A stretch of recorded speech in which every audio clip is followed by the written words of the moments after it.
Hello, hello, hello! Greetings, salutations, konnichiwa, and every other form of green across this vast, marvelous multiverse. I am Matsu Quinox. This is Horse, and welcome back, my dear, marvelous, wonderful scholars, to the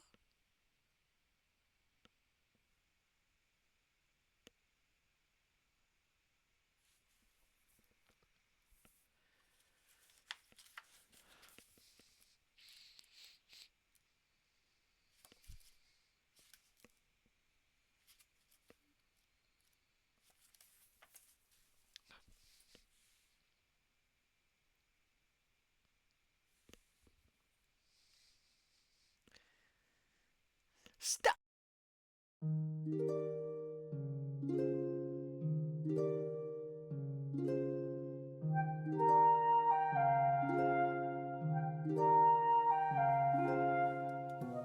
Study. Hello there, hello there, hello there, hello. Hello there, Yulian20. Congratulations on getting first. Hello, and congratulations on the 70 stream streak. Wow. Hello there, hands of the ad god. Welcome. Wahaha. Greetings and salutations to you as well. Yulian20, yes. Goofball, of course. I gotta, I gotta be a little mischievous once in a while. It keeps the days going well. Oh, Oh, so how are you all doing, my dear marvelous scholars? I hope you're doing well. Everything going okay?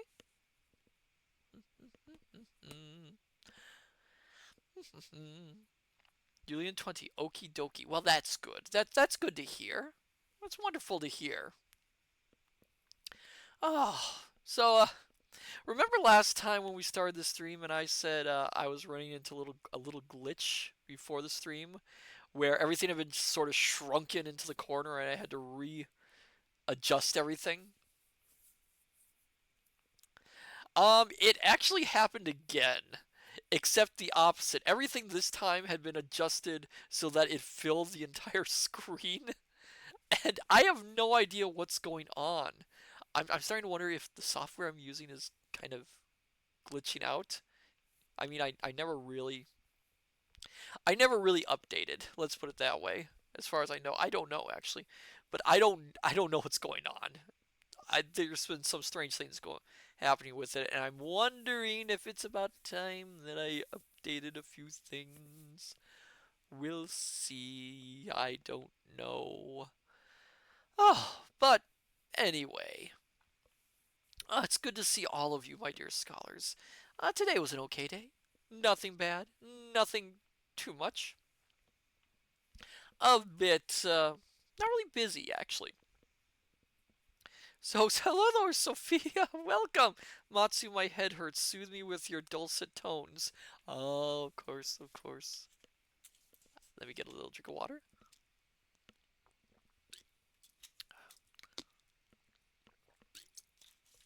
All right then.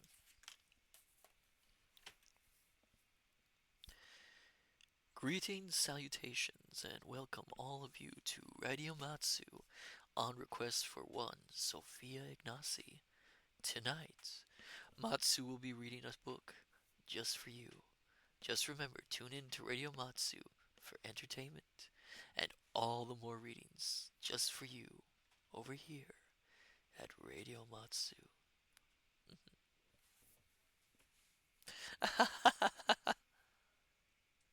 Oh, there we go. I hope you approve of that, Sophia. I have to get back into Sophia Ignacy ASMR. I'm going to nap now. Well, that's good. That's good. Get as much rest as you can. Get as much rest. It's good to have you here, though.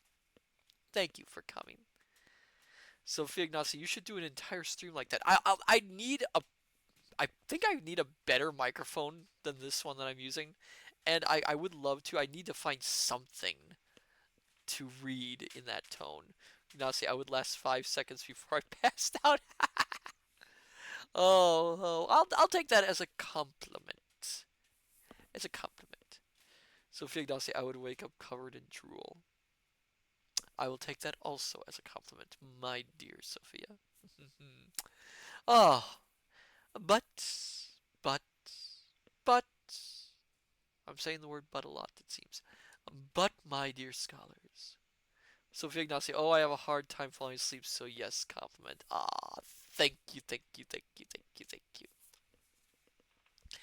But, my dear scholars, alas, we must speak about what our stream is tonight. Tonight, we'll be continuing The Prisoner of Zenda. When we last let off, Rudolph, who has disguised himself as the king of Ruritania, also named Rudolph, is on his way to rescue the captured king, who is apparently alive still. However, Rudolph and his companions have run into a bit of a problem. They are close to breaking into the castle, though. Although Rudolph is torn because he's fallen in love with the princess who is meant to marry the king. But the princess unknowingly is actually in love with Rudolph, the other Rudolph, not the King Rudolph, and it is really hard to keep track of this. I forgot the castle picture. It is really hard to keep track of it. I would need an actual spreadsheet to keep track of everything that's going on. Needless to say, they are going to break in the castle, the map here, and they are going to try and free the king. Hence the ad god, deceit and trickery, a marvelous thing. Oh, yes. Yes, yes. Although a deceit that was not planned, per se. So, the other thing I will say, my dear scholars, we actually do not have that many chapters left. We have about...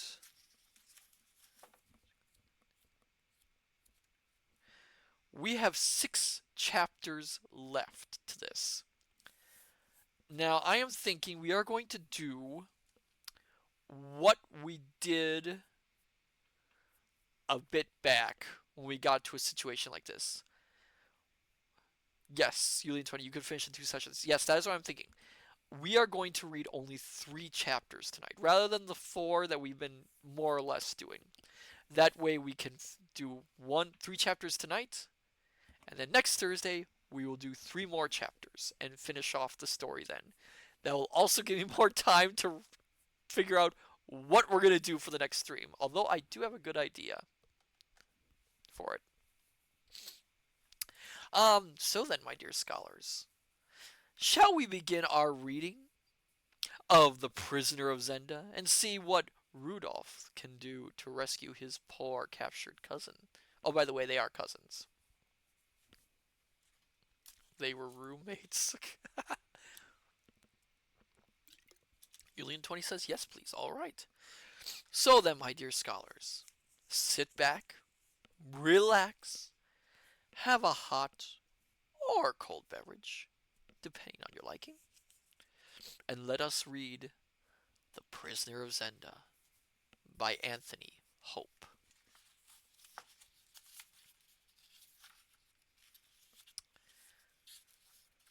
Chapter 16. A Desperate Plan.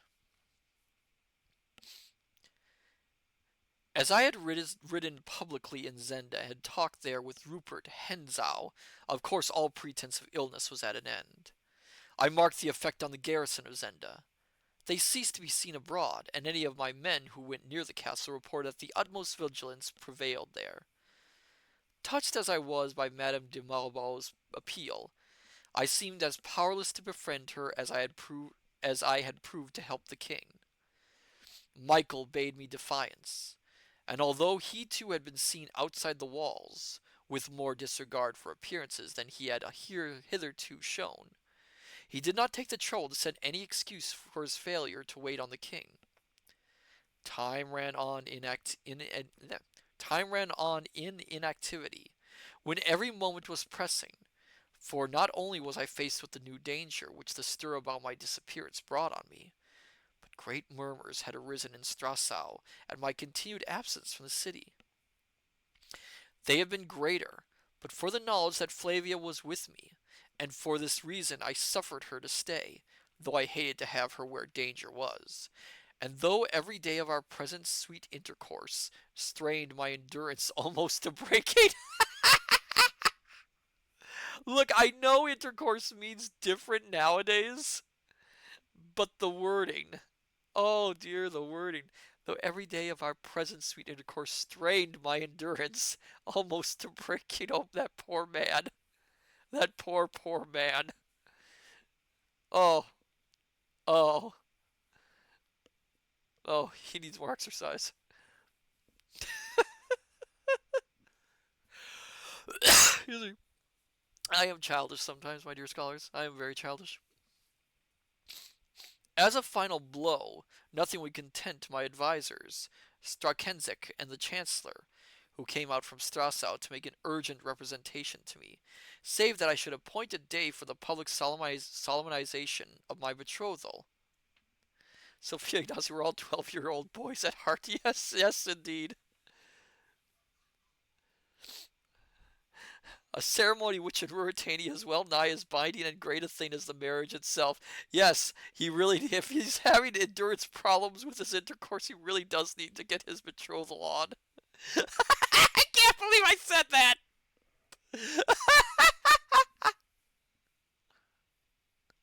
Oh, I can't believe I just said that. Excuse me. And this, with Flavia sitting by me, I was forced to do, setting a date a fortnight ahead, and appointing the cathedral in Strasau as the place. Sophia Ignacy, too bad Crusader isn't here. Yes, I think he would have a few things to say.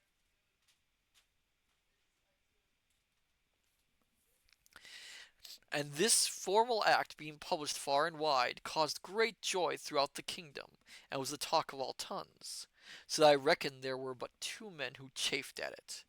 I mean Black Michael and myself, and but one who did not know of it. That one the man whose name I bore, the King of Ruritania. In truth, I heard something of the way the news was received in the castle. For after an interval of 3 days, the man Johann, greedy for more money, though fearful for his life, again found means to visit us. Oh, don't know why I put that there. 1 second, more water.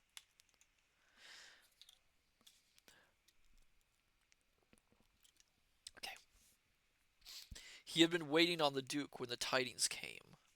Black Michael's face had grown blacker still, and he had sworn savagely, nor was he better pleased when young Rupert took oath that I meant to do as I said, and turning to Madame de Mauban, wished her joy on a rival gone. Michael's hand stole towards his sword, said Johann, but not a bit did Rupert care, for he rallied the Duke on having made a better king than had reigned for years past in Ruritania. Hold on, I need to get this voice ready again. I haven't done the voice in a while.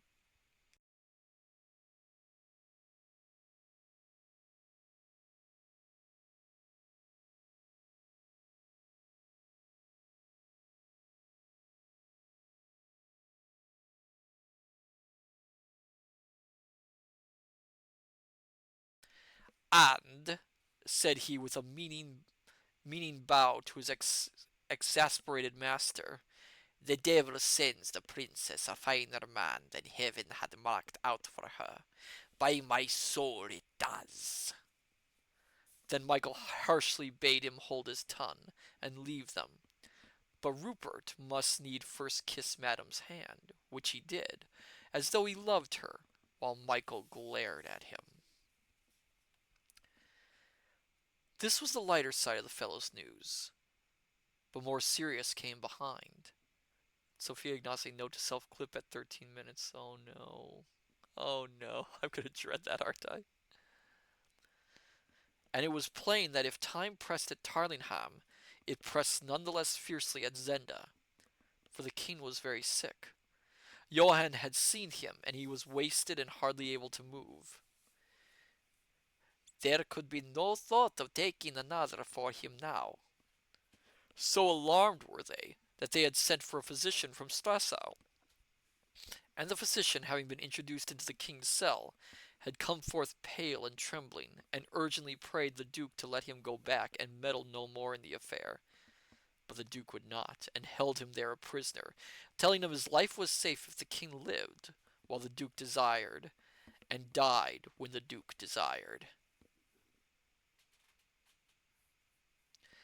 And see, I am fond of this one. The voice is lovely. Oh, thank you, thank you. It's a little hard getting all these accents straight, though. Hands the ad god. I have not seen much of them as a person. Oh, interesting. Okay, where am I? Where was I? Telling him his life was safe if the king lived, while the duke desired, and died when the duke desired, not otherwise. And persuaded by the physician, they had allowed Madame de Maubon to visit the king, and give him such attendance as his state needed, and as only a woman can give. Yet his life hung in the balance, and I was still strong, and whole, and free. Wherefore great gloom reigned at Zenda, and save when they quarrelled, to which they were very prone, they hardly spoke. But the deeper the depression of the rest, young Rupert went about Satan's work with a smile in his eye, and a song on his lip, and laughed fit to burst, said Johann, because the Duke always set Detchard to guard the king when Madame de Malvern was in the cell, which precaution was, indeed, not unwise in my careful brother. Thus Johann told his tale and seized his crowns. Yet he besought us to allow him to stay with us in Tarlenheim, and not venture his head again in the lion's den. But we had need of him there. And although I refused to constrain him, I prevailed on him by increased rewards to go back and carry tidings to Madame de Maubon that I was working for her, and that, if she could, she should speak one word of comfort to the king. For while suspense is bad for the sick, yet despair is worse still. And it might be that the king lay dying of mere hopelessness, for I could learn of no definitive disease that afflicted him. And how do they guard the king now? I asked, remembering that 2 of the 6 were dead, and Max Holf also. Derkard and Bressonin watch by night, Rupert Hansau and de Gontet by day, sir, he answered. Only 2 at a time?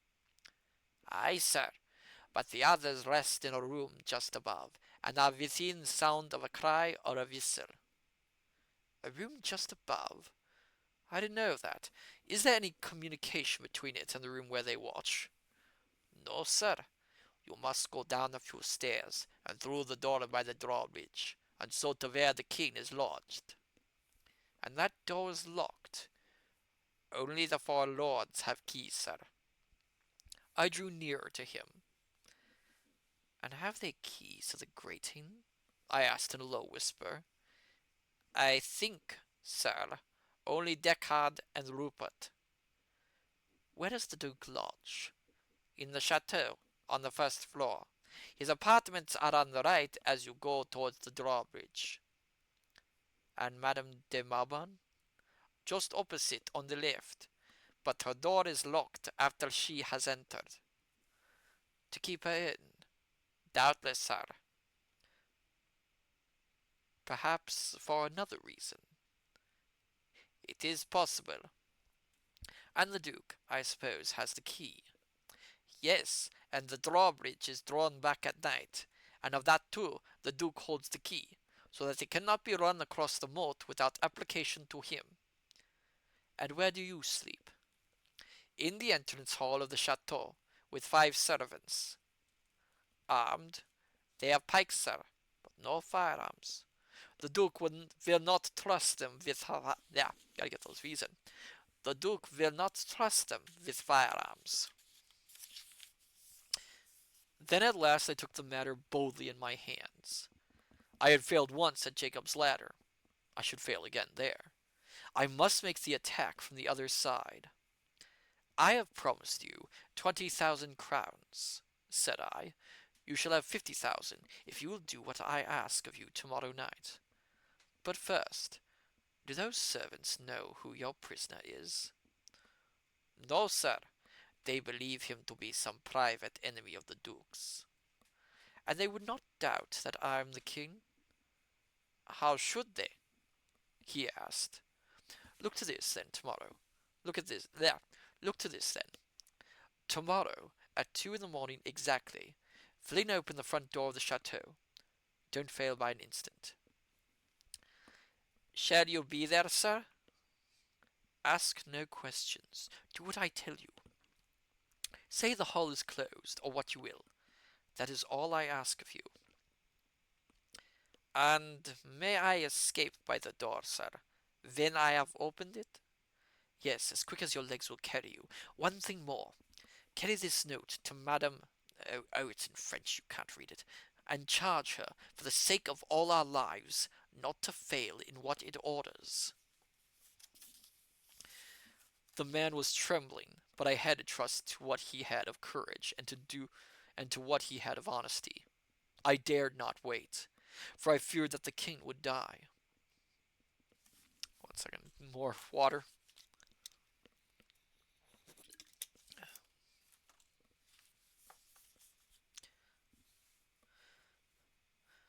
When the fellow was gone, I called Sap and Fritz to me, and unfolded the plan that I had formed.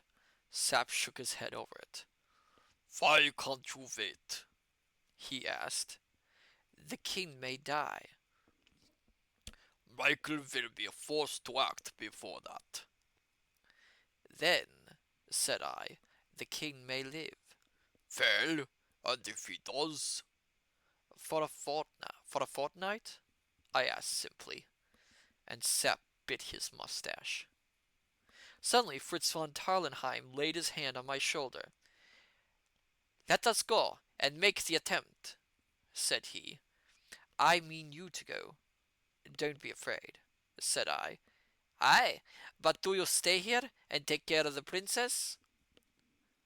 A gleam came into old Sap eyes. "We should have Michael one way or the other then," he chuckled. "Whereas if you go and are killed with the king, what will become of those who are left?" "They will serve Queen Flavia," said I, "and I would to God I could be one of them." A pause followed. Old Sap broke it by saying sadly, yet with an unmeant drollery that sent Fritz and me laughing. Excuse me.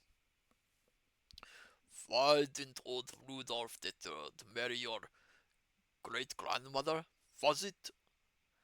"Come," said I, "it is the king we are thinking about." "It is true," said Fritz. Moreover," I went on, "I have been an impostor for the profit of another, but I will not be one for my own. And if the king is not alive and on his throne before the day of betrothal comes, I will tell the truth, come what may."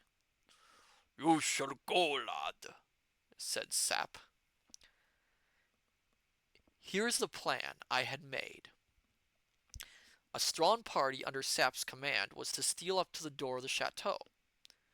If discovered prematurely, they were to kill anyone who found them with their swords, for I wanted no noise of firing. If all went well, they would be at the door when Johann opened it. They were to rush in and secure the servants if their mere presence and the use of the king's name was not enough.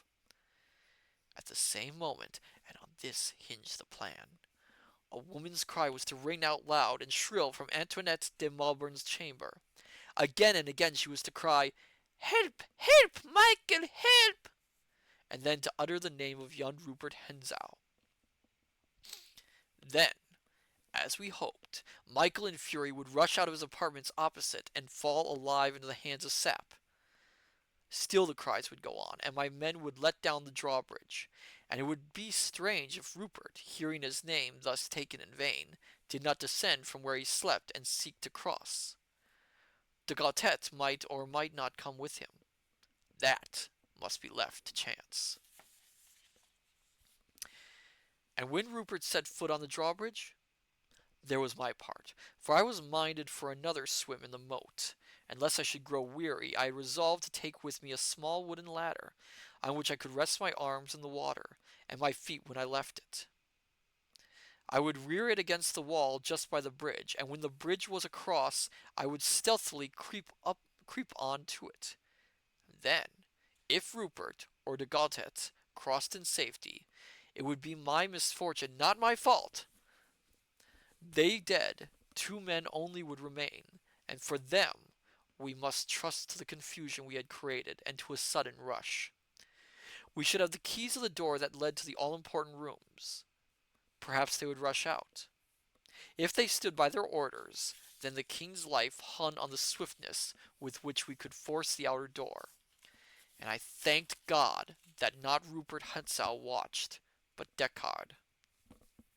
For though Deckard was a cool man, relentless and no coward, he had neither the dash nor the recklessness of Rupert. Moreover, he, if any one of them, really loved Black Michael, and it might be that he would leave Bersanin to guard the king, and rush across the bridge to take part in the affray on the other side.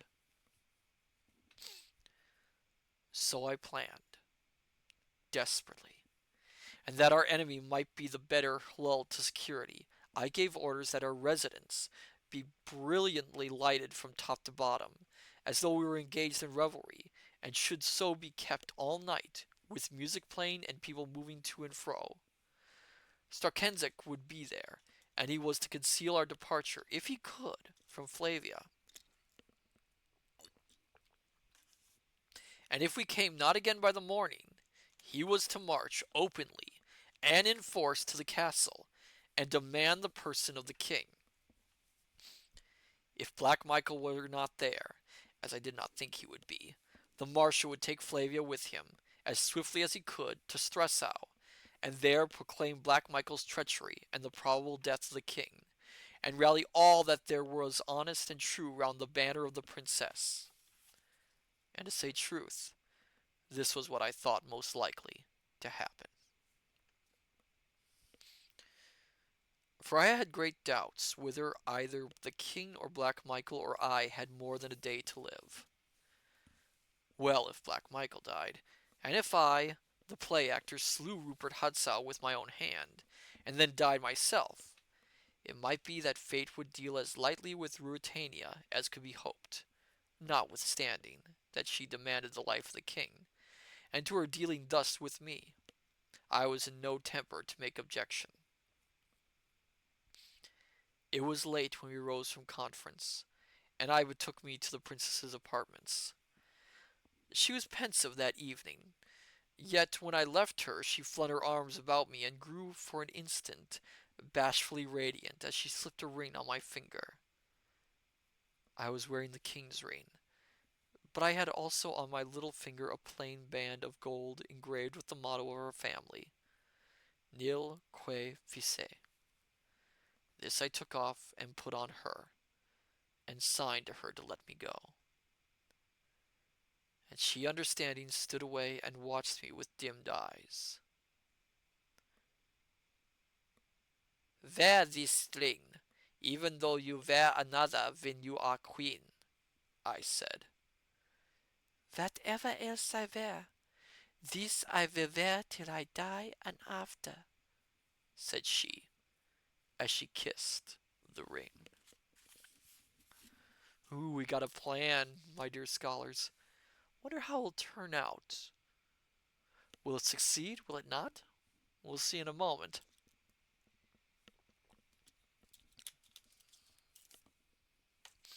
A little bit of a commando raid, it sounds like. Julian 20.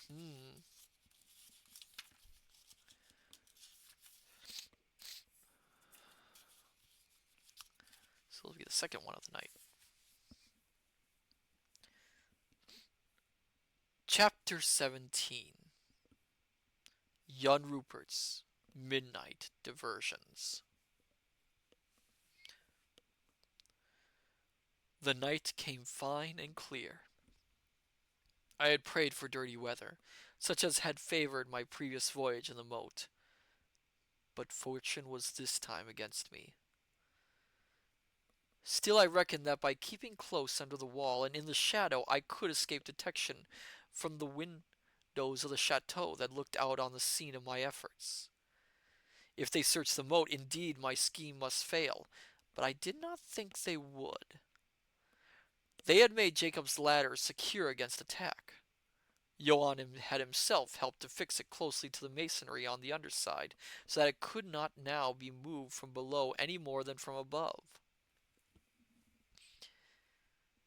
An assault with explosives, or a long battering with picks alone could displace it, and the noise involved in either of these operations put them out of the question. What harm, then, could a man do in the moat? I trusted that Black Michael, putting this query to himself, would answer confidently, none.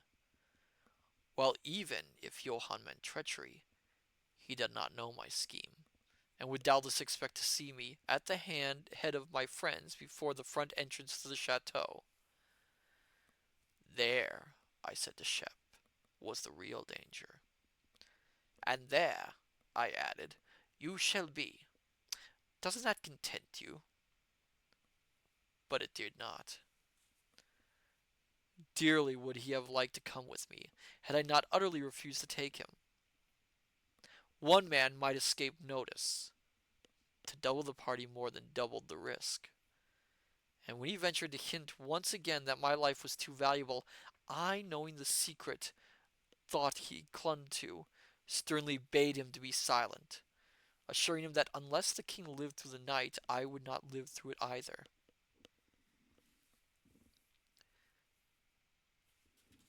Excuse me.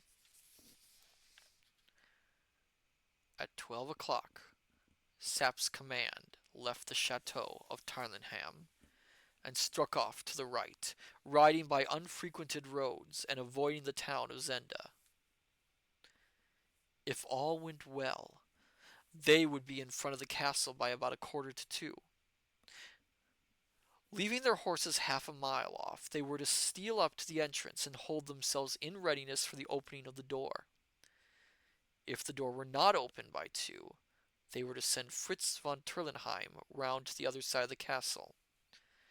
I would meet him there if I were alive, and we would consult whether to storm the castle or not. If I were not there, they were to yeah. If I were not there, they were to return with all speed to Tarlingham, rouse the marshal, and march in force to Zenda. For if not there, I should be dead, and I knew that the king would not be alive 5 minutes after I ceased to breathe. I must now leave Sap and his friends and relate how I myself proceeded on this eventful night. I went out on the good horse which had carried me, on the night of the coronation, back from the hunting lodge to Strassau. I carried a revolver in the saddle and my sword. I was covered with a large cloak, and under this I wore a warm, tight-fitting woolen jersey, a pair of knickerbockers, thick stockings, and light canvas shoes. I had rubbed myself thoroughly with oil. Why? And carried a large flask of whiskey. The night was warm, but I might probably be immersed a long while, and it was necessary to take every precaution against cold. Okay, so a little thing, my dear scholars. Drinking alcohol when you are cold is probably the worst possible thing you can do. For a few reasons. Alcohol actually lowers your body temperature. The other thing is it gives that false sense of warmth when you get incredible when you get more inebriated. So it will make you think that you're feeling warm when in fact you're actually lowering your body temperature. So anyone who actually tries to keep themselves warm with alcohol in a situation like this is probably going to run into some problems. It's a very dangerous thing. Do not do it, my dear scholars.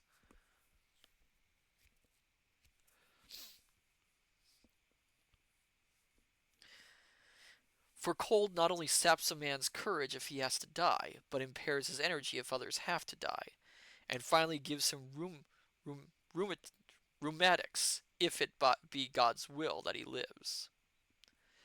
Also, I tied round my body a length of thin but stout cord, and I did not forget my ladder.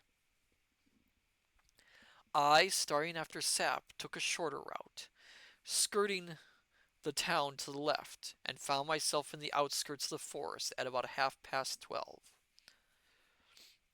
I tied my horse up in a thick clump of trees, leaving the revolver in its pocket in the saddle. It would be no use to me, and ladder in hand, made my way to the edge of the moat. Here I unwound my rope from about my waist, bound it securely round the trunk of a tree on the bank, and let myself down. The castle clock struck 1:15. As I felt the water under me, as I felt the water under me, and began to swim round the keep, pushing the ladder before me, and hugging the castle wall. Thus voyaging, I came to my old friend, Jacob's ladder, and felt the ledge of the masonry under me. I crouched down in the shadow of the great pipe. I tried to stir it, but it was quite immovable, and waited. I remember that my predominant feeling was neither anxiety for the king nor longing for Flavia, but an intense desire to smoke, and this craving, of course, I could not gratify.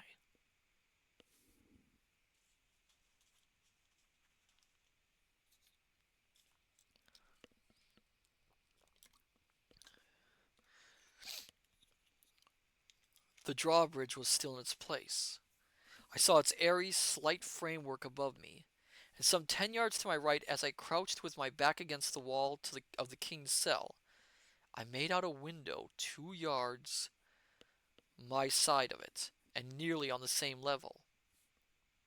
That, if Johann spoke true, must belong to the Duke's apartments, and on the other side, in about the same relative position, must be Madame de Malburn's window.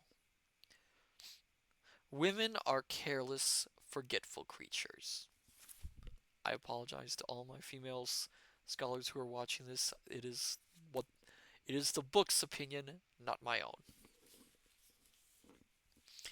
I pray that she might not forget that she was to be the victim of a brutal attempt at 2 o'clock precisely. I was neither amused at the part I had assigned to my young friend Rupert Zau, but I owed him a stroke, for even as I sat my shoulder ached where he had, with an audacity that seemed half to hide his treachery, struck at me, in the sight of all my friends, on the terrace at Tarlenheim. Suddenly, the Duke's window grew bright. The shutters were not closed, and the interior became partially visible to me as I cautiously raised myself till I stood on tiptoe. Thus placed, my range of sight embraced 1 yard or more inside the window, while the radius of light did not reach me. The window was flung open, and someone looked out. I marked Antoinette de Mauburn's graceful figure, and though her face was in shadow, the fine outline of her head was revealed against the light behind. I longed to cry softly, "Remember!" but I dared not, and happily for a moment later a man came up and stood by her. He tried to put his arm round her waist, but with a swift motion she sprang away and leant against the shutter, her profile toward me. I made out who the newcomer was. It was young Rupert. A low laugh from him made me sure as he leant forward, stretching out his hand towards her. "Gently, gently," I murmured. "You're too soon, my boy." His head was close to hers. I suppose he whispered to her, for I saw her point to the moat, and I heard her say in slow, distinct tones, I had rather throw myself out of this window. He came close up to the window and looked out. It looks cold, said he. Come, Antoinette, are you serious? She made no answer so far as I heard. He, smiting his hand petulantly, yeah, and he, smiting his hand petulantly on the window sill, went on, in the voice of some spoilt child. Hein, Black Michael, isn't the princess enough for him? Is he to have everything? What the devil do you see in Black Michael? If I told him what you say, she began. Well, tell him, said Rupert carelessly, and catching her off her guard, he sprang forward and kissed her, laughing and crying, There's something to tell him. If I had kept my revolver with me, I should have been very sorely tempted. Being spared the temptation, I merely added this new score to his account. Though fate, said Rupert, it's little he cares. He's mad about the princess, you know. He talks of nothing but cutting the play actors' throats. Didn't he, indeed? And if I do it for him, what do you think he's promised me? The unhappy woman raised her hands above her head in prayer or in despair. But I detest waiting, said Rupert, and I saw that he was about to lay his hand on her again when there was a noise of a door in the room opening, and a harsh voice cried, What are you doing here, sir? Rupert turned his back to the window, bowed low, and said in his loud, merry tones, Apologies for your absence, sir. Could I leave the lady alone? The newcomer must be Black Michael. I saw him directly as he advanced towards the window.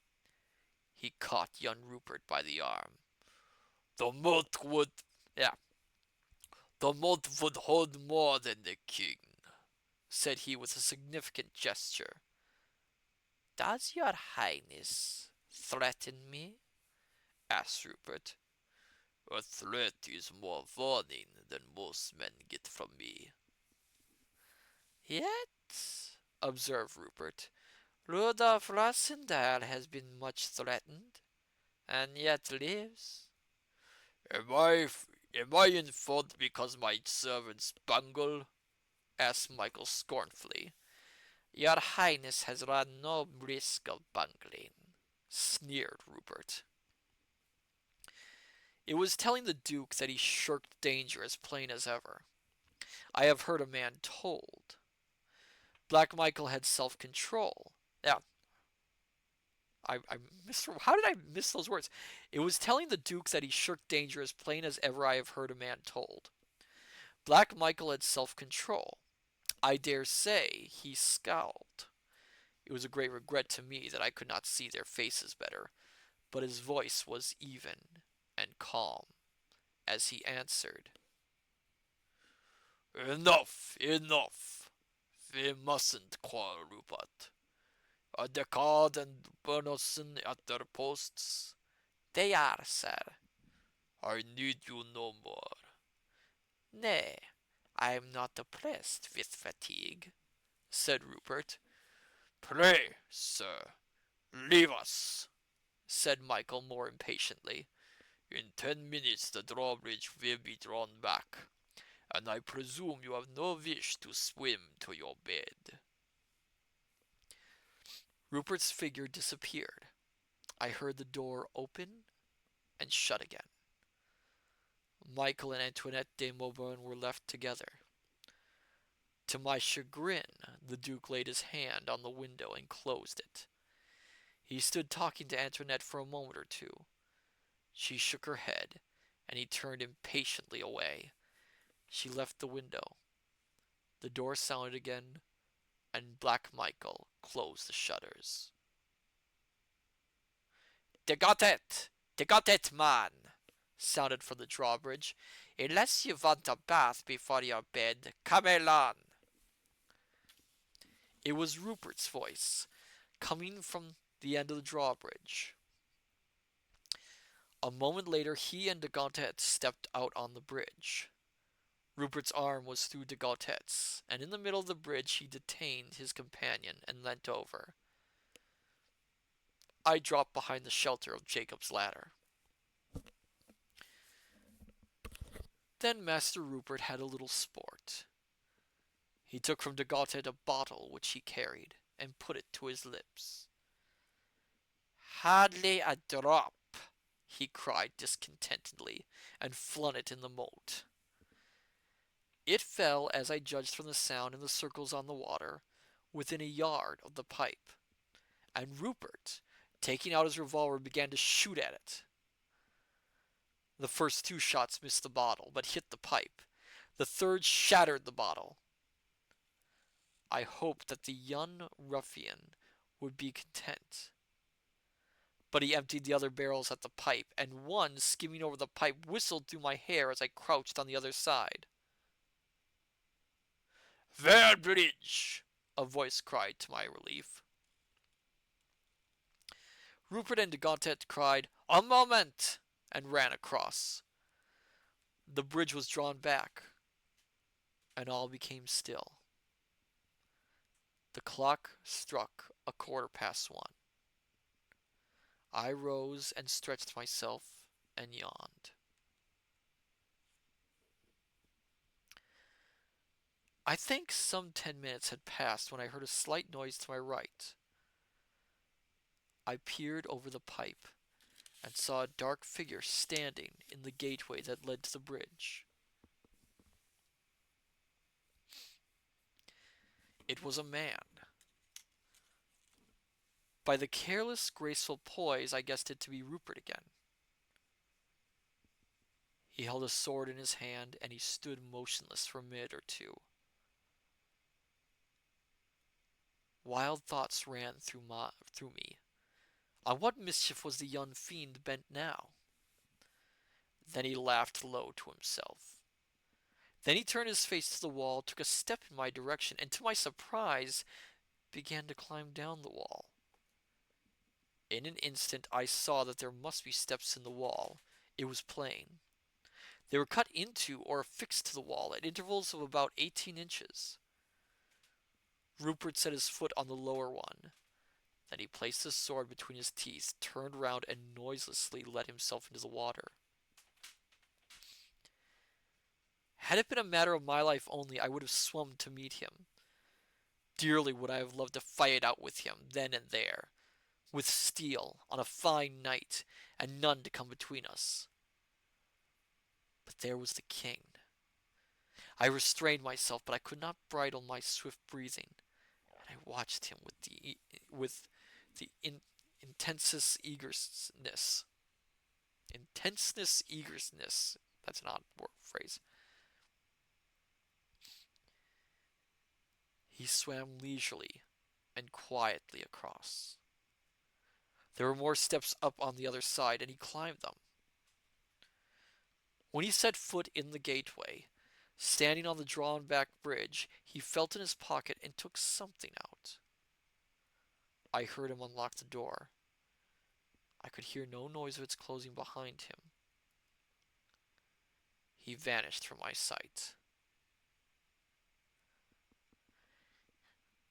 Abandoning my ladder, I saw I did not need it now. I swam to the side of the bridge and climbed halfway up the steps. There I hung with my sword in my hand, listening eagerly. The Duke's room was shuttered and dark. There was a light in the window on the opposite side of the bridge. Not a sound broke the silence till 1:30 chimed from the great clock in the tower of the chateau. There were other plots than mine afoot in the castle that night. So it sounds like young Rupert is up to something. He doesn't sound like the most loyal of servants, does he?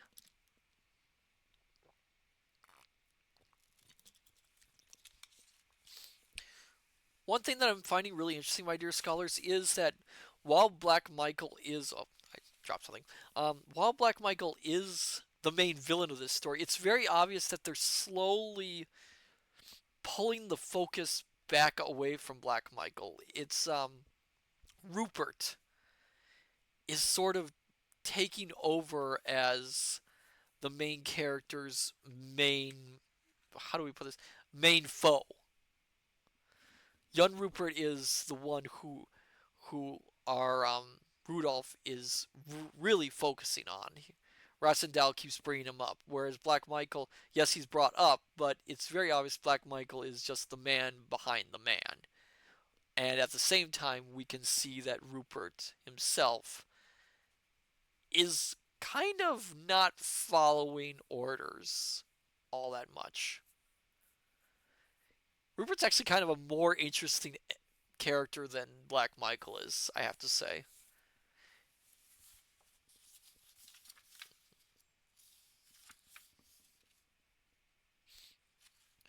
All right, we have one more chapter for the night to read.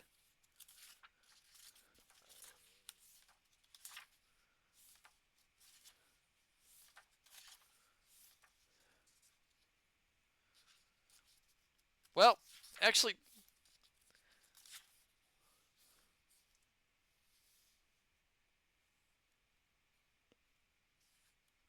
I just realized one thing. I'm about to do a recount because I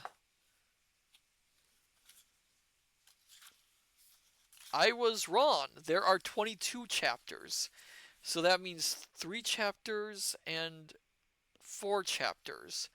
Should we do 3 chapters tonight or 4 chapters, my dear scholars? So it looks like we could do a fourth chapter tonight, and then leave the last 3 for next week.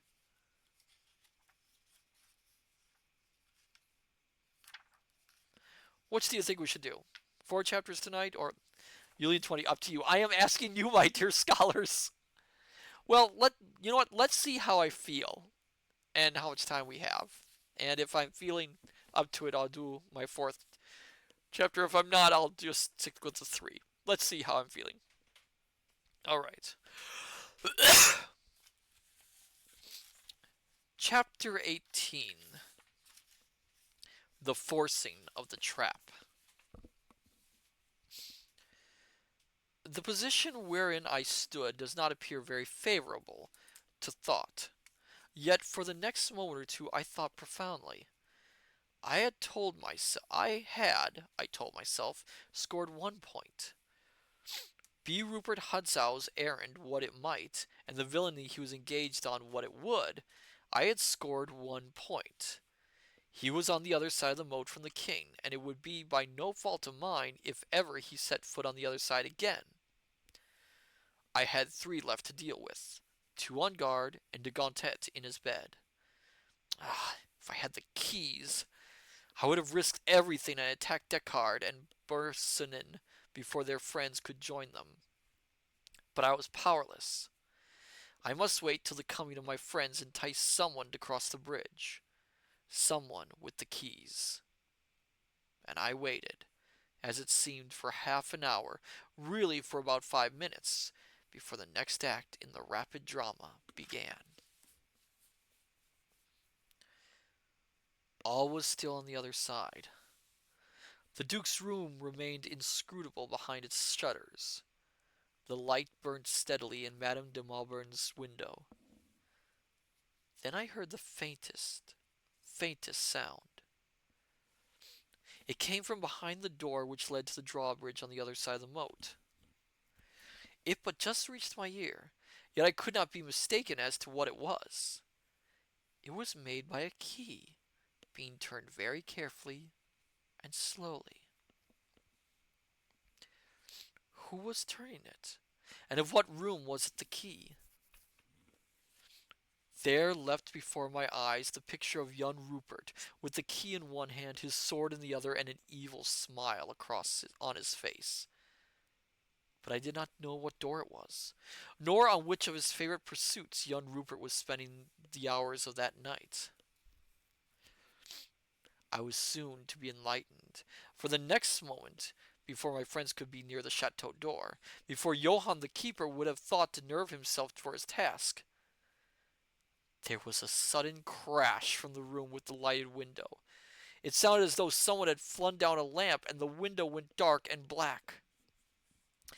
At the same instant, a cry rang out shrill in the night. Help! Help! Help! Michael! Help! And was followed by a shriek of utter terror.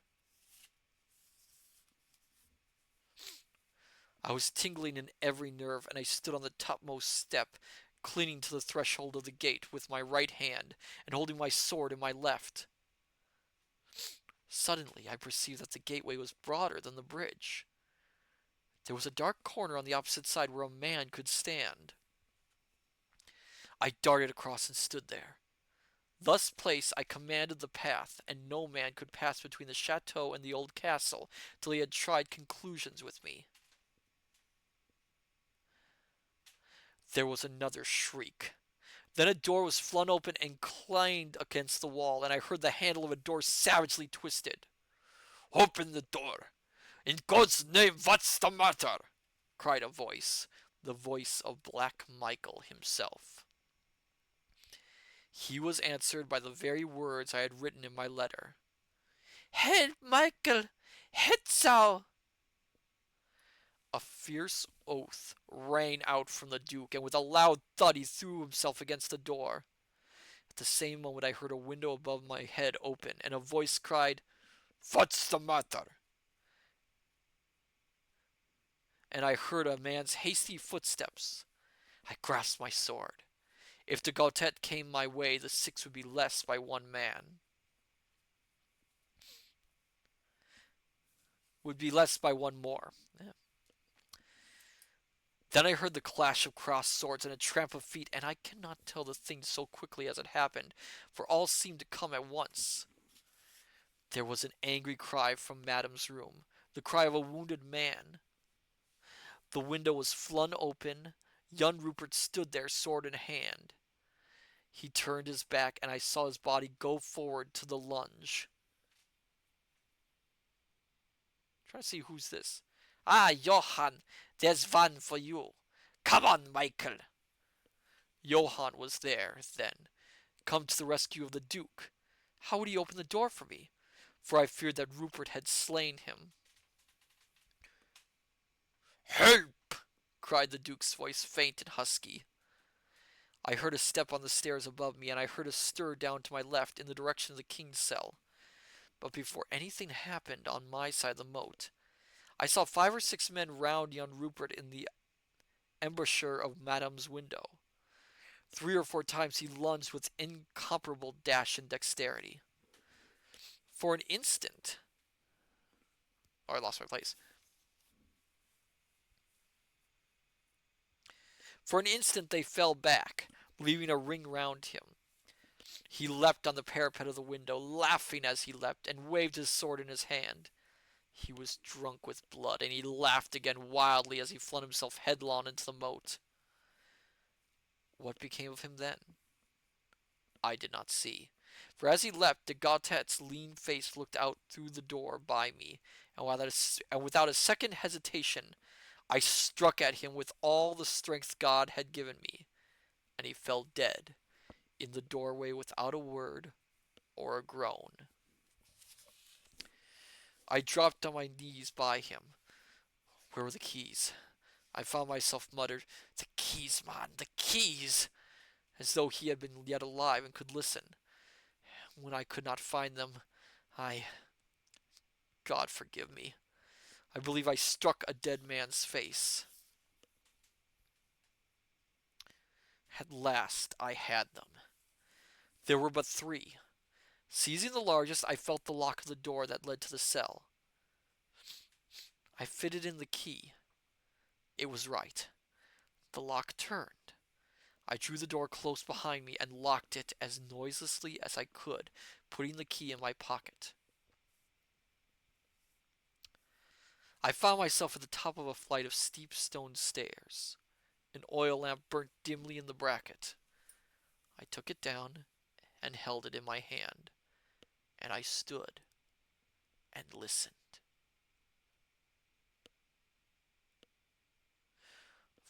"What in the devil can it be?" I heard a voice say. It came from behind a door that faced me at the bottom of the stairs, and another answered, Shall we kill him? Shall we kill him?" I strained to hear the answer and could have sobbed with relief when Deckard's voice came grating and cold. "Wait a bit. There'll be trouble if we strike too soon." There was a moment's silence. Then I heard the bolt of the door cautiously drawn back. Instantly I put out the light I held, replacing the lamp in the bracket. "It's dark. The lamp's out. Have you a light?" said the other voice. Personens. No doubt they had a light, but they should not use it. It was come to the crisis now, and I rushed down the steps and flung myself against the door. Personen had unbolted it, and it gave way before me. The Belgian stood there, sword in hand, and Deckard was sitting on a couch at the side of the room. In astonishment at seeing me, Personen recoiled. Deckard jumped to his sword. 1 second, I need a drink of water. Ugh.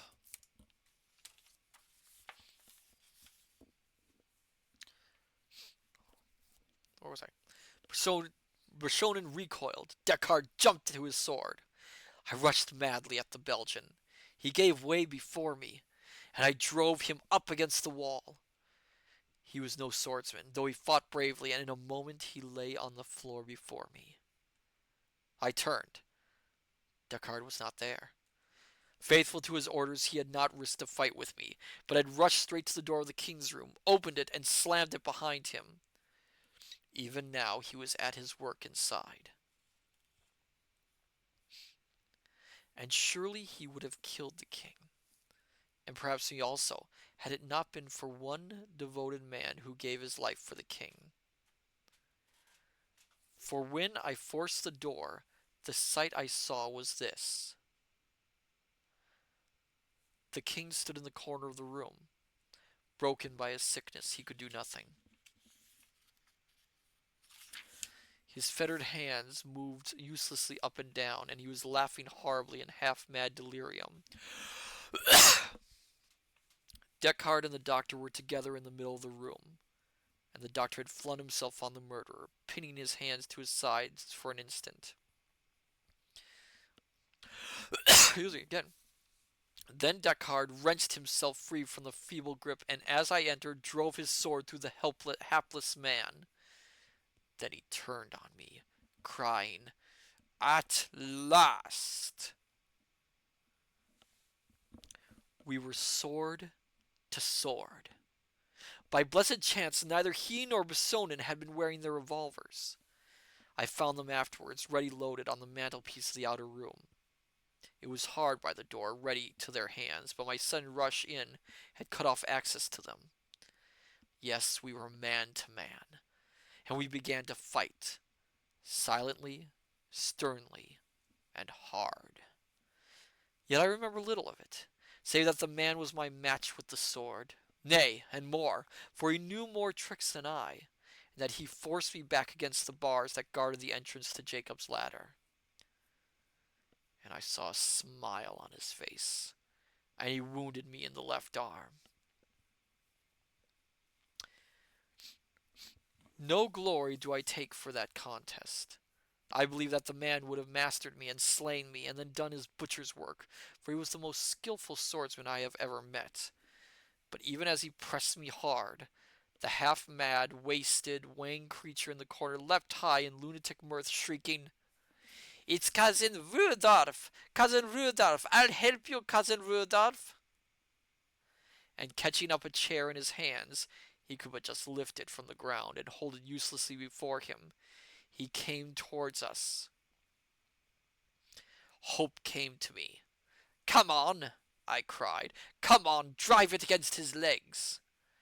Deckard replied with a savage thrust. He all but had me. Come on, man!" I cried. "Come and share the fun!" And the king laughed gleefully and came on, pushing his chair before him. With an oath, Deckard skipped back, and before I knew what he was doing, he had turned his sword against the king. He made one fierce cut at the king, and the king, with a piteous cry, dropped where he stood. The stout ruffian turned to face me again, but his own hand had prepared his destruction. For in turning, he trod in the pool of blood that flowed from the dead physician.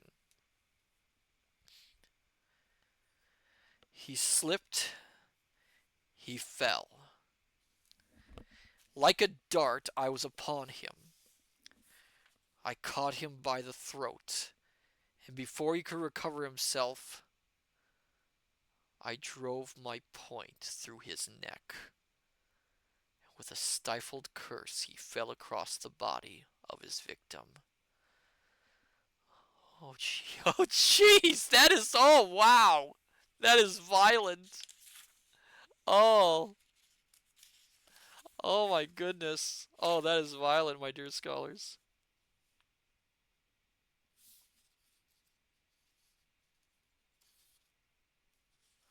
Oh, was the king dead? It was my first thought. I rushed to where he lay. Aye, it seemed as if he were dead, for he had a great gash across his forehead, and he lay still in a huddled heap on the floor. I dropped on my knees beside him and lent my ear down to hear if he breathed. But before I could, there was a loud rattle from the outside. I knew the sound. The drawbridge was being pushed out. A moment later, it rang home against the wall on my side of the moat. I should be caught in a trap, and the king with me if he yet lived. He must take his chance to live or die. I took my sword and passed into the outer room. Who were pushing the drawbridge out? My men? If so, all was well. My eye fell on the revolvers, and I seized one and paused to listen in the doorway of the outer room.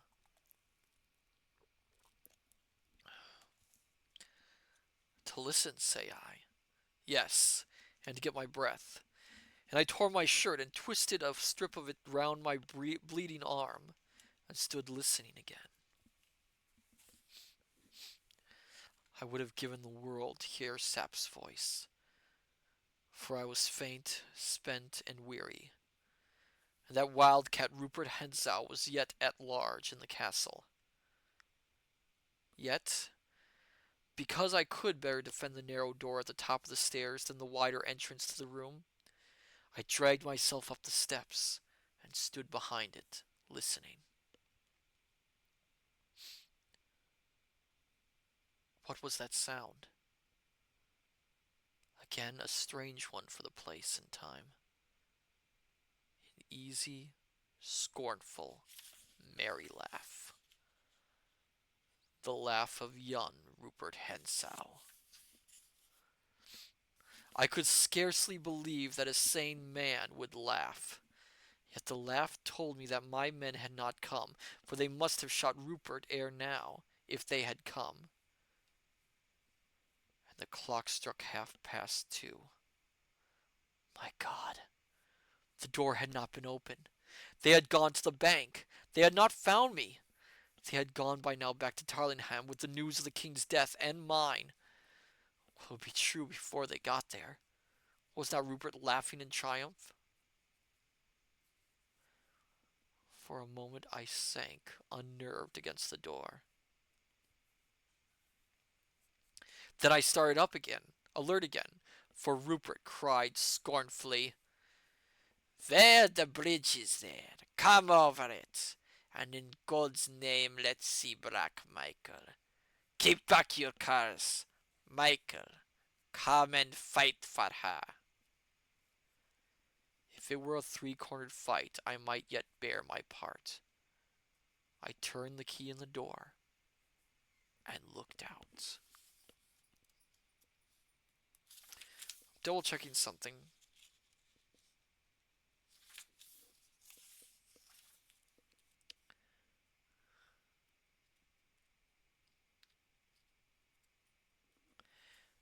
So, do we want to do one more chapter, my dear scholars, or do we want to stop here? What do you think?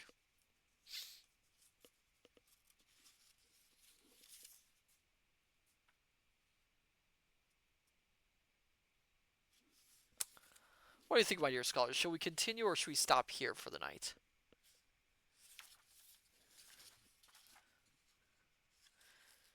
You lean 20. If you feel up to it, one more. If not, stop. Mm. I'm trying to get a thematic thing here. Well, you know what? We can do one more. Because it looks like the last three chapters really are kind of a closing up of the story. Whereas this one um, really kind of concludes it, as I would say. All right. So last one for the night then.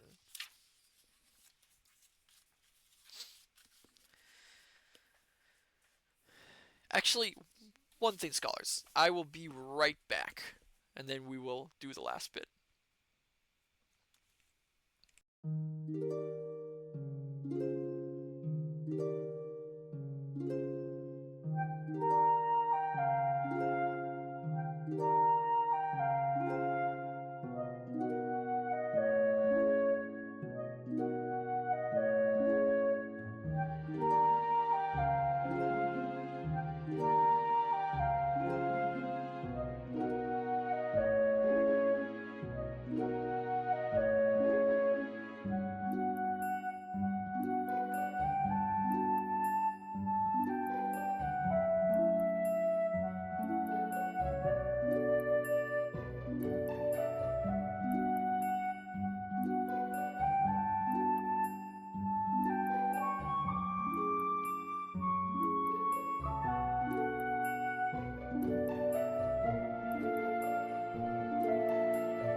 Okay, thank you, my dear scholars.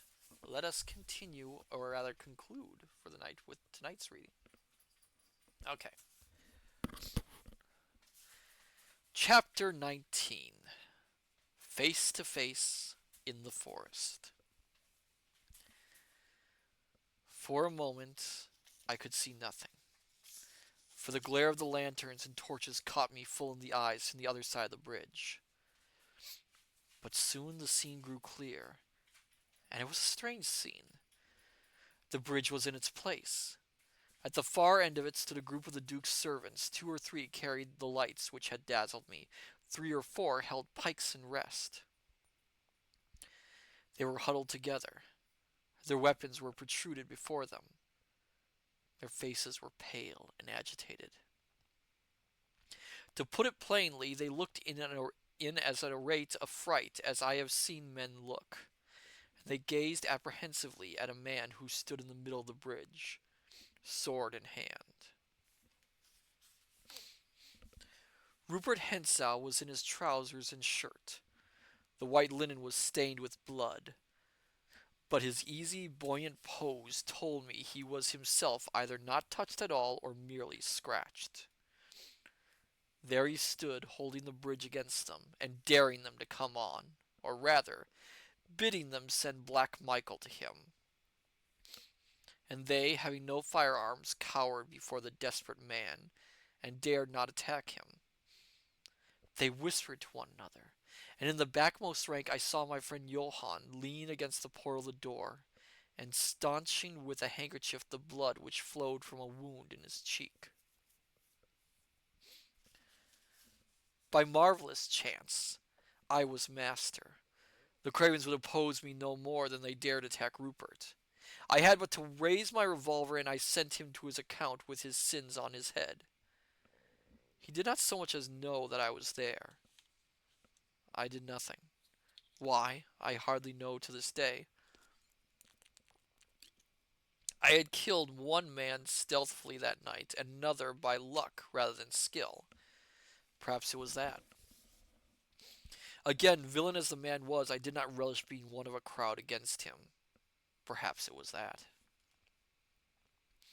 But stronger than either of these restrained feelings came a curiosity and a fascination which held me spellbound, watching for the outcome of the scene.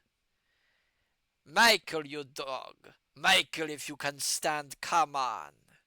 cried Rupert, and he advanced a step, the group shrinking back a little before him. There's going to be a swear word here, my dear scholars. I'm sorry, I'm going to have to say it.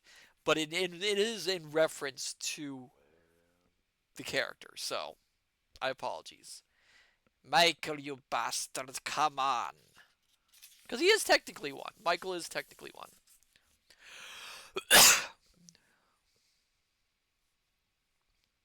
The answer to his taunts came in the wild cry of a woman. "He's dead! My God, he's dead!" "Dead?" shouted Rupert. "I struck better than I knew," said he, laughing triumphantly. Then he went on. "Down with your weapons, there. I'm your master now. Down with them, I say." I believe they would have obeyed, but as he spoke came new things. First there arose a distant shout, as of shouts and not distant sound, as of shouts and knockings from the other side of the chateau. My heart leapt. It must be my men, come by happy disobedience to seek me. The noise continued, but none of the rest seemed to heed it. Their attention was chained by what now happened before their eyes. The group of servants parted, and a woman staggered onto the bridge.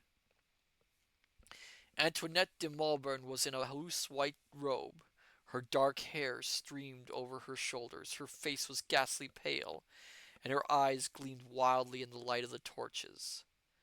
In her shaking hand she held a revolver, and as she tottered forward she fired it at Rupert Hentzau.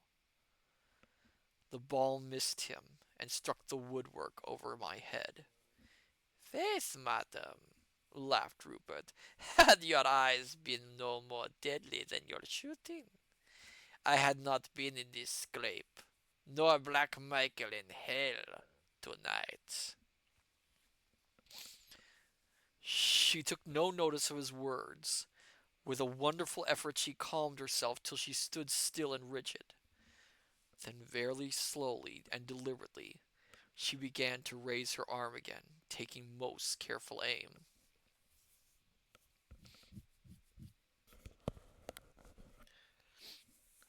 He would be mad to risk it. He must rush on her, chancing the bullet, or retreat towards me. I covered him with my weapon. He did neither.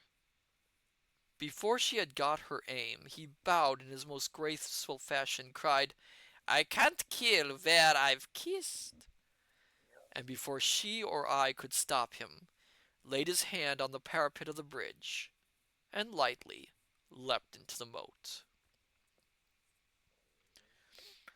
At that very moment I heard a rush of feet, and a voice I knew, Sap's, cry, "Good! The Duke dead!" Then I knew that the king needed me no more, and throwing down my revolver I sprang out on the bridge. There was a cry of wild wonder. "The king!" And then I, like Rupert of Hentzau, sword in hand, vaulted over the parapet, intent on finishing my quarrel with him, when I saw his curly head 15 yards off in the water of the moat. He swam swiftly and easily. I was weary and half crippled with my wounded arm. I could not gain on him. For a time I made no sound, but as we rounded the corner of the old keep, I cried, "Stop, Rupert! Stop!" I saw him look over his shoulder, but he swam on. He was under the bank now, searching, as I guessed, for a spot that he could climb. I knew there to be none, but there was my rope, which would still be hanging where I had left it. He would come to where it was before I could.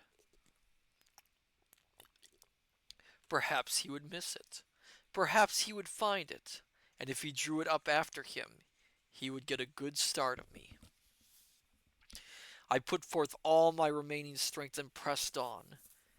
At last I began to gain on him, for he, occupied with his search, unconsciously slackened his pace. Ah! He had found it. A low shout of triumph came from him. He laid hold of it and began to haul himself up. I was near enough to hear him mutter, "How the devil comes this here?" I was at the rope, and he, hanging in midair, saw me, but I could not reach him. "Hello? Who's there? Who's here?" he cried in a startled tone. For a moment I believe he took me for the king. I dare say I was pale enough to lend color to the thought, but an instant later he cried, "Why, it's the play actor! How come you here, man?" And so saying, he gained the bank. Excuse me. I laid hold of the rope, but I paused. He stood on the bank, sword in hand. He could cut my head open or split me through the heart as I came up. I let go of the rope. I let go of the rope. "Never mind," said I, "but as I am here, I think I'll stay." He smiled down on me. "These women are the deuce," he began, when suddenly the great bell of the castle started to ring furiously, and a loud shout reached us from the moat. Rupert smiled and waved his hand to me. "I should like a turn with you, but it's a little too hot," said he, and he disappeared from above me. In an instant, without thinking of danger, I laid my hand to the rope. I was up, and I was up. I saw him 30 yards off, running like a deer toward the shelter of the forest. For once, Rupert Hensau had chosen discretion for his part. I laid my feet to the ground and rushed after him, calling to him to stand. He would not. Unwounded and vigorous, he gained on me at every step. But, forgetting everything in the world except him and my thirst for his blood, I pressed on, and soon the deep shades of the forest of Zenda engulfed us both, pursued and pursuer. It was 3 o'clock now, and day was dawning. I was on a long, straight grass avenue, and 100 yards ahead ran young Rupert, his curls waving in the fresh breeze. I was weary and panting. He looked over his shoulder and waved his hand again to me. He was mocking me, for he saw he had the pace of me. I was forced to pause for breath. A moment later, Rupert turned sharply to the right and was lost from my sight. I thought all was over, and deep vexation sank on the ground. But I was up again directly, for a scream ran through the forest, a woman's scream. Putting forth the last of my strength, I ran on to the place where he had turned out of my sight, and turning also, I saw him again. But alas, I could not touch him. He was in the act of lifting a girl down from her horse. Doubtless it was her scream that I heard. She looked like a small farmer's or a peasant's daughter, and she carried a basket on her arm. Probably she was on her way to the early market at Zenda. Her horse, excuse me, her horse was a stout, well-shaped animal. Master Rupert lifted her down amid her shrieks. The sight of him frightened her, but he treated her gently, laughed, kissed her, and gave her money. Then he jumped on the horse, sitting sideways like a woman, and then he waited for me. On my part, I, on my part, waited for him. Presently he rode toward me, keeping his distance, however. He lifted up his hand, saying, What did you in the castle? I killed 3 of your friends, said I. What? You got to the cells? Yes. And the king? He was hurt by Descartes before I killed Descartes. But I pray that he lives. You fool, said Rupert pleasantly. One thing more I did. And what's that? I spared your life. I was behind you on the bridge with a revolver in my hand. No? Faith, I was between two fires. Get off your horse, I cried, and fight like a man. Before lady, said he, pointing to the girl. Fie, your majesty. And then in my rage, hardly knowing what I did, I rushed at him. For a moment he seemed to waver. Then he reined his horse in and stood waiting for me. On I went to my folly. I seized the bridle and struck at him. He parried and thrust at me. I fell back at a pace and rushed at him again, and this time I reached his face and laid his cheek open and darted back almost before he could strike me. He seemed almost dazed at the fierceness of my attack. Otherwise, I think he must have killed me. I sank on my knee, panting, expecting him to ride at me. And so he would have done, and then and there, I doubt not, one or both of us would have died. But at the moment there came a shout from behind us, and looking round I saw, just at the turn of the avenue, a man on a horse. He was riding hard, and he carried a revolver in his hand. It was Fritz von Terlenheim, my faithful friend. Rupert saw him and knew that the game was up. He checked his rush at me and flung his leg over the saddle, but yet for just a moment he waited. Leaning forward, he tossed his hair off his forehead and smiled, and said, Au revoir, Rudolf Lassendal.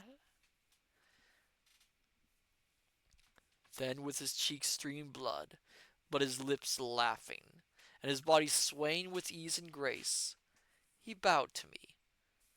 And he bowed to the farm girl, who had drawn near in trembling fascination. And he waved his hand to Fritz, who was just within range, and let fly a shot at him.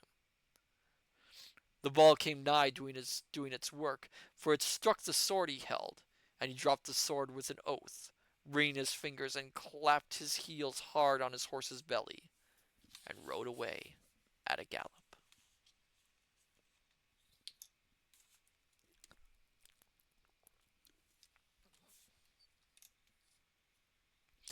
And I watched him go down the lawn avenue, riding as though he rode for his pleasure, and singing as he went, for all there was that gash in his cheek. Once again he turned to wave his hand, and then the gloom of thickets swallowed him, and he was lost from our sight. Thus he vanished, reckless and wary, graceful and graceless, handsome, debonair, vile, and unconquered. And I flung my sword passionately on the ground and cried to Fritz to ride after him. But Fritz stopped his horse and leapt down and ran to me, and knelt, putting his arm about me. And indeed it was time, for the wound that Descartes had given me was broken forth afresh, and my blood was staining the ground. Then give me the horse, I cried, staggering to my feet and throwing his arms off me. And the strength of my rage carried me so far as where the horse stood, and then I fell prone beside it. And Fritz knelt by me again. Fritz, I said, "Aye, friend, dear friend," he said, tender as a woman. "Is the king alive?" He took his handkerchief and wiped my lips, and bent and kissed me on the forehead.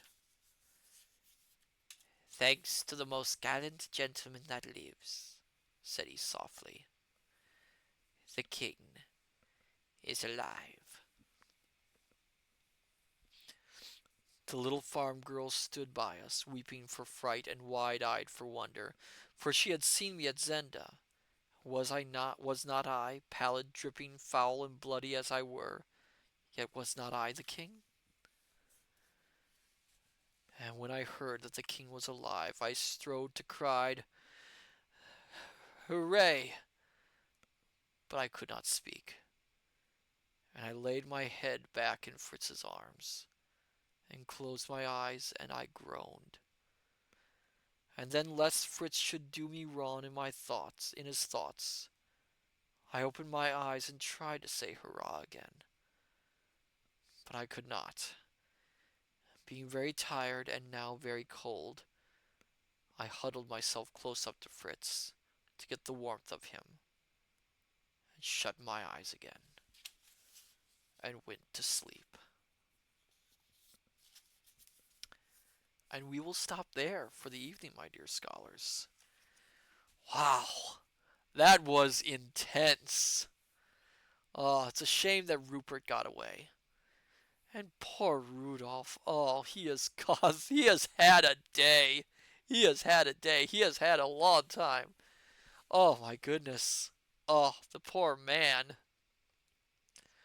Oh, that was really good. That was really really good. Oh, you could just feel in those words just how intense and draining that whole experience must have been. And again, here's the thing, it's kind of anticlimactic, isn't it?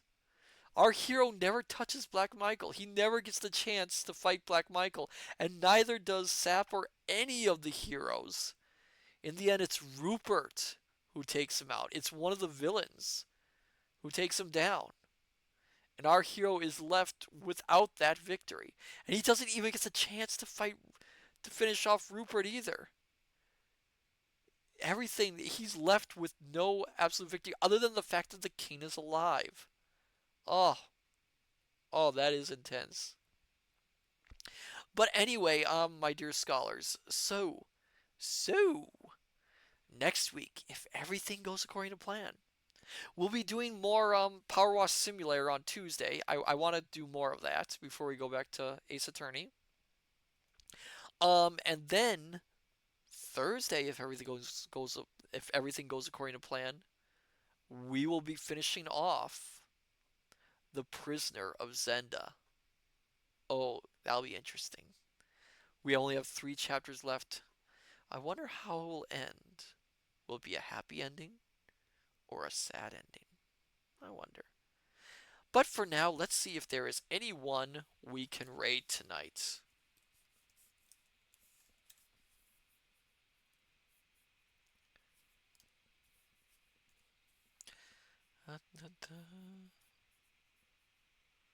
Okay, let's see. Let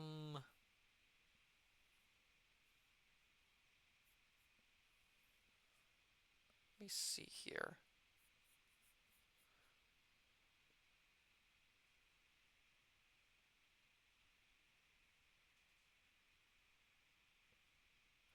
I don't think these.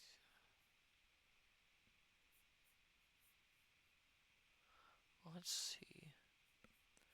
Not seeing much.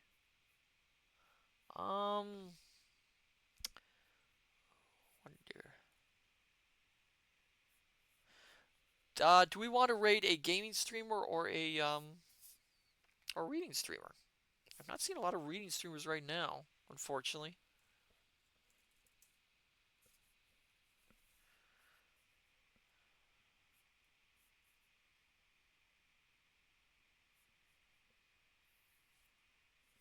Don't see a lot. Oh,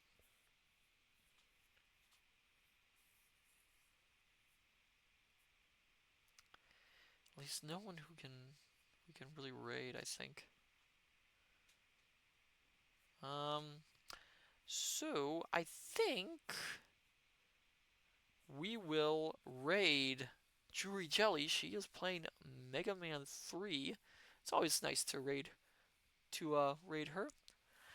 So then, my dear scholars, I say unto you, good evening, good morning, good afternoon, till we meet each other again at the study. Take care, and I shall see you next time. Till then, farewell and bye bye.